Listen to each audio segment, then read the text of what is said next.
जळगावात उष्णतेचा कडाका वाढला आहे। त्यामुळेच अनेक गावांमध्ये पाणी टंचाई सदृश्य परिस्थिती निर्माण झाली आहे। याचप्रमाणे जळगाव तालुक्यातील शिरसोली गावातही तब्बल 20 ते 25 दिवसांनंतर गावकऱ्यांना पाणी पुरवठा होत नसून यामुळे गावकऱ्यांना भीषण पाणी टंचाईचा सामना करावा लागत आहे।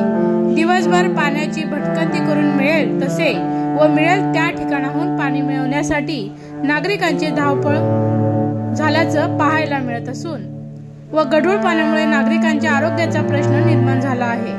शिरसोली गाव हे तसं पाहायला गेलं तर राज्याचे पाणीपुरवठा मंत्री गुलाबराव पाटील यांच्या जळगाव ग्रामीण मतदारसंघातलं गाव।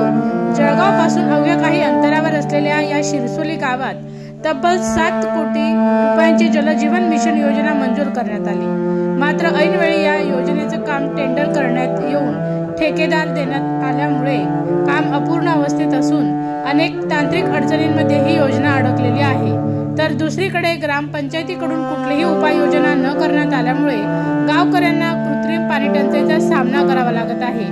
मात्र ग्रामपंचायतचा भोंगळ कारभाराचा फटका नाहक ग्रामस्थांना बसत असून ग्रामस्थांवर पाण्यासाठी वनवन भटकण्याची वेळ आली आहे। आबालवृद्ध महिलांसह नागरिकांना गावात वेगवेगळ्या ठिकाणी पाण्यासाठी शोधाशोध करावा लागत असून दूरपर्यंत भटकंती करावी लागत आहे।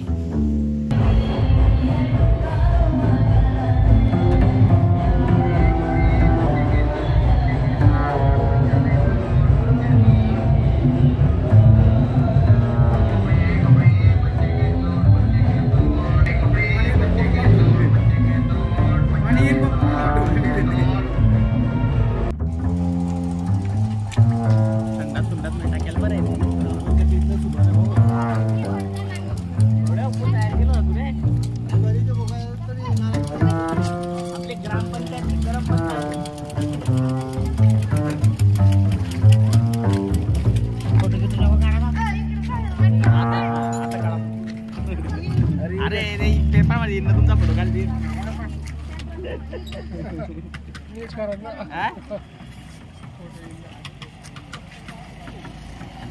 4-5 जणांना एक साथ घ्यायला पाहिजे। 4-5 जण